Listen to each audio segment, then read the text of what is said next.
بینندگان عزیز گرامی تلویزیون دوشنبه خسته نباشید. مهمون دیگری ما هستند حبیبه دولتова. با برنامه میلاد نور خوش آمدید. حبیبه دولتова، شما دایره حیوانی بسیار هم حیوانی خوب، حیوانی که با ما شیر میدهد، با ما روغن میدهد، پشم میدهد، مقصد گو معلومات دارید؟ نه، من قدر معلومات ندارم درباره خیلی. گو دیدگی هستین شما؟ گو دیدگی هستین؟ پس چگونه معلومات ندارید؟ نه، خیلی دگیم چه خیلی کلان کدگی نیستیم، مثال شیرش دگی نیستیم، خیلی کدگی نیستیم. با شما ما یک سوال رو پیشنهاد میکنیم، یک معما رو اگر شما جواب داده توانید، پس شما با شما خیر خوش میکنیم، شما رو با صحنه گسیل میکنیم. اگر که جواب داده نتوانستید، خواهش شما رو اجرا مینمایید. راضی هستید؟ شما با دقت باشید، سوالی منطقی است، معما است. چگونه گاو به همون اوغیل خود به مانع داخل می شود؟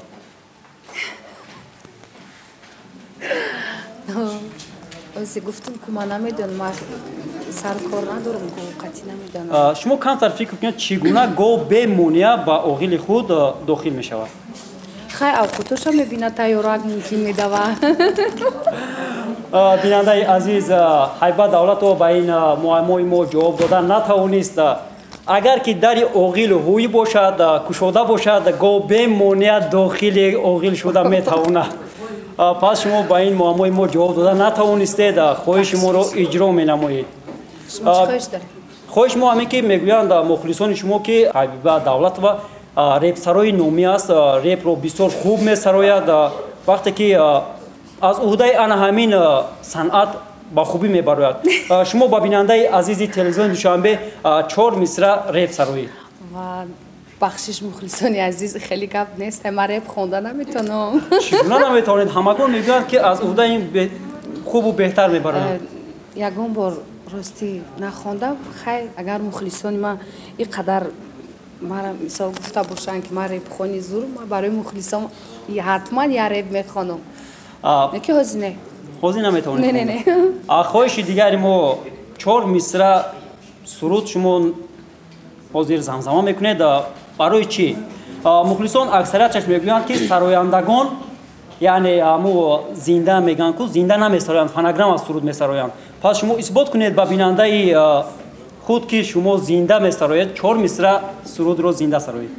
سلامت باشید. هم سرودی که دستای نو تیار کردیم، هم سرود میخوانم. از روزی اول بوده قلبی مرا، روز و شبی من به فکر تو میگذره.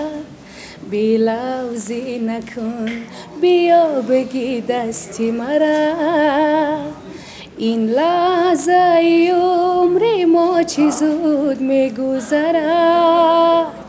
با یادی تویم ای بچه کیدن غره، افسوس کی نمی فهمی غم و دردی مرا. بینندگان عزیز، حبیبه دولتова بودند مهمان ما و از این سرودی که حبیبه دولتова نو سراییدند من لذت بردم و باوری دارم که شما هم لذت بردید. تمنیات شما با کل مردم تاجیکستان در سال نو میلادی 2021. همه وقت سلامت باشن، سربلند باشن. سال 2021 به همه ما مردم تاجیکستان، به همه مردم خوشبختی بیارد، تنصیحاتی بیارد و هم کسلا دیگه همه نیست شود. سلامت باشید. پس صحنه از شماست، سرود رو میتوانید سرایید. سلامت باشید. سلامت باشید.